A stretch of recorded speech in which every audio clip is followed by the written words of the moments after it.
Imagine this. You are explaining something simple, and when you look at them, you see in their faces that they're already rejecting it. The point is that people don't hear your words, they hear their fears. And the more intelligent you are, the worse it gets. So, if you are tired of explaining yourself for the 10th times, stay.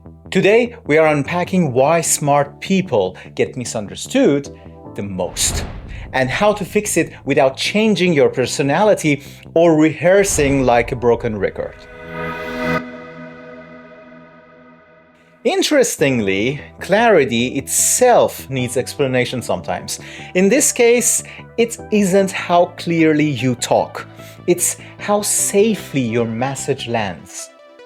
In 2014, Princeton study found that when two people truly understand each other, their brain waves literally sync. Like two music tracks sync and create a great tune. Think of a Cuban Missile Crisis in 1962. The world was literally one misunderstood message away from nuclear war. Here's what happened. After the US discovered Soviet missiles in Cuba, tension skyrocketed. President Kennedy and Soviet leader started exchanging telegrams to negotiate a way out of this crisis. Soviet leader sent two messages within 24 hours. The first one was calm, almost pleading. The second one, harsher one, came after some hours, filled with threats and anger and probably written under pressure from Soviet generals. Kennedy did something different. He slowed down. Maybe he took a breath, read both, and decided to answer only to the calm one. His response focused on de-escalation, dignity, and mutual respect. That single act of emotional regulation changed history. No speeches, no shouting, no chest thumping. When communication gets tense, speed kills clarity. The calmer person always controls the room, the tone, and sometimes the future. When you feel the urge to explain harder, stop, pause. Ask, how do I answer this without attacking or defending? Just by being curious. That moment of curiosity keeps people engaged because now they are part of story, not the audience. Once you know something, you forget what's like to not know it. It's called curse of knowledge. It's why smart people sound confusing even when they are being clear and simple. Because your brain deleted the beginner's map, the starter path. Alan Turing lived this curse better than anyone.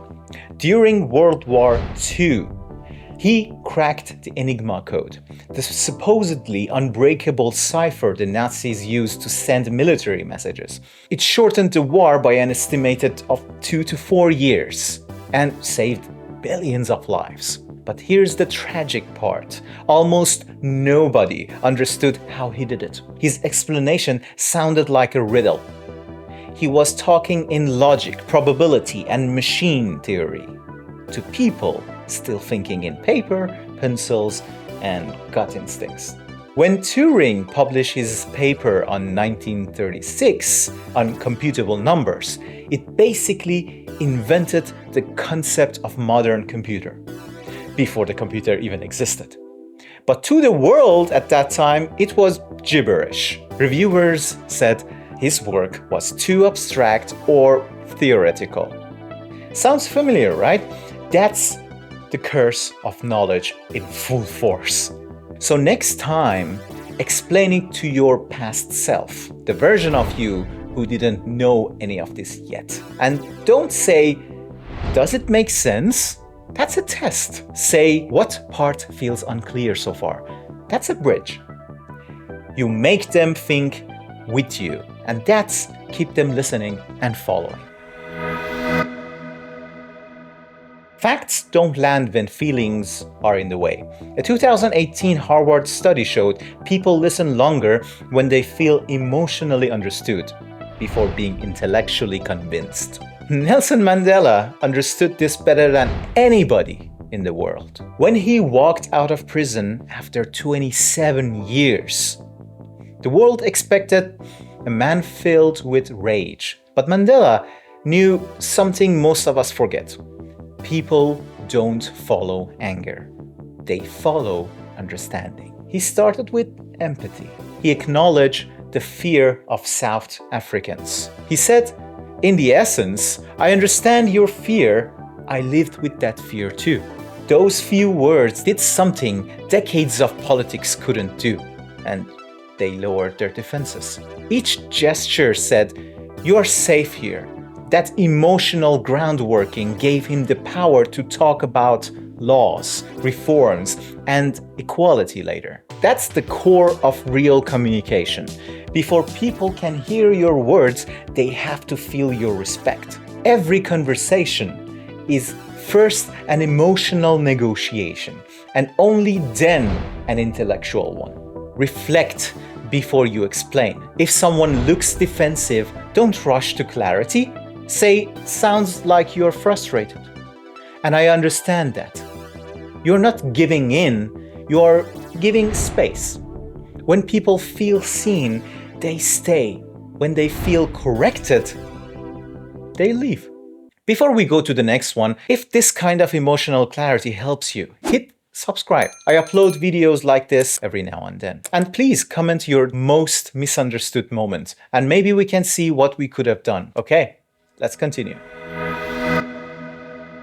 Before you explain anything, ask yourself, would I understand this if I were tired, stressed, distracted? If the answer is no, simplify.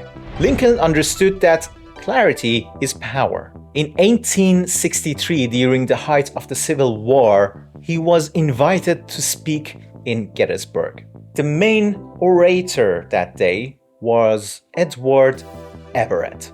And he spoke for 2 hours, a masterful scholar speech filled with story, quotes, and rhetorics. Then Lincoln stood up, no notes, no theatrics, just 272 words, 2 minutes.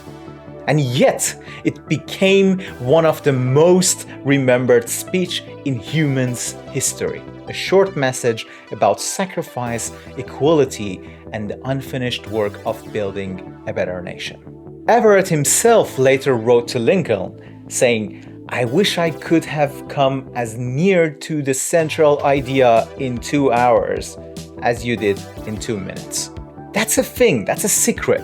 Lincoln knew that attention is a fragile thing, and every extra word risks losing it. And that's the rule every communicator needs to know. Simplicity isn't dumbing down, it's respect for your listener's mind. The fix isn't talking more. From Kennedy to Mandela to Lincoln, history's best communicators mastered one thing: the pause, the timing. When you slow down, when you time it properly, you give others time to meet you where you are, and you give yourself time to rephrase and adjust. If you think this video is valuable to you, watch my other video about overthinking. It's a perfect next step because when you pause and think, your brain panics into overthinking. Thanks for watching and see you there.